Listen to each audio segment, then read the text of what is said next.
Exam देना भी एक आर्ट होता है। विशेष करके मैथ्स की बात अगर करें तो आपको मैथ्स बनाना एग्जाम में नहीं है, आप कम समय में कैसे आप आंसर फाइंड कर सकता है ये आपके लिए इम्पोर्टेंट है, ताकि आप और लोगों से कम समय में ज्यादा क्वेश्चन कर सके। तो कुछ ऐसे ही न्यू टेक्निक आज आप लोग को बताएंगे। तो चलिए देखते हैं एक सवाल।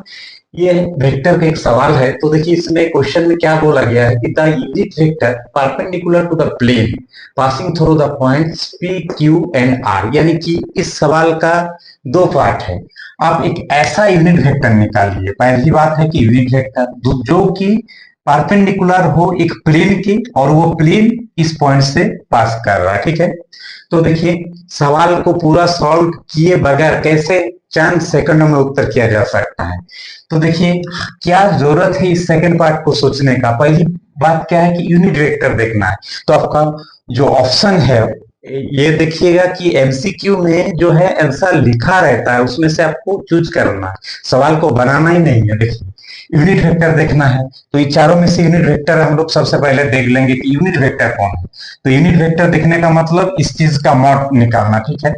2i प्लस जे प्लस के का मॉड निकाल लेंगे, मैग्नीट्यूड, ठीक है। तो ये कितना हो जाता है, रूट अंडर क्या होगा 2 का स्क्वायर प्लस 1 का स्क्वायर, इसका कंपोनेंट का, फिर 1 का स्क्वायर, ठीक है।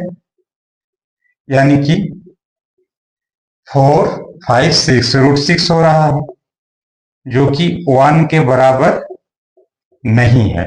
यानी कि इस चीज का वैल्यू क्या आया, रूट 6 आया, 1 नहीं आया, यानी कि ये यूनिट वेक्टर नहीं है। अब इसमें क्या रूट 6 मल्टीप्लाई है, तो इस चीज के साथ अगर और रूट 6 सेकेंड वाला क्या हो जाएगा, इसका वैल्यू इसका मैग्नीट्यूड तो रूट 6 ही आएगा, उसके साथ एक्स्ट्रा रूट 6 मल्टीप्लाई कीजिएगा तो क्या आ जाएगा 6 आएगा, जो कि 1 के बराबर नहीं है। यानी कि ये भी उत्तर नहीं होगा, यूनिट वेक्टर नहीं है। इसमें क्या है देखिए, रूट 6 तो है इसका मैग्नीट्यूड का वैल्यू, उसमें डिवाइडेड 6 है, यानी कि रूट 6/6 हो जाएगा, ठीक है। फोर्थ वाला में क्या होगा, रूट 6/6 हो जाएगा, यानी कि 1/रूट 6 आएगा, तो जो कि आएगा 1/रूट 6, यानी कि वो भी 1 के बराबर नहीं है, यानी कि ये भी उत्तर नहीं होगा। और ये यानी कि जो बच रहा राशि इसको हमको चेक करना ही क्यों है, ये तो तीन ऑप्शन जब उत्तर नहीं है तो चौथा हो भी जाएगा। और चेक भी करना चाहेंगे तो क्या होगा, यहाँ नीचे रूट 6 आएगा, तो रूट 6/रूट 6 ये आपका 1 दे देगा वैल्यू, कौन सा 3 नंबर, ठीक है। तो देखिए सेकेंड पार्ट को चेक किए बगैर हम लोग कैसे सॉल्व कर लिए, तो ऐसा ही टेक्निक हम लोग को सीखना है।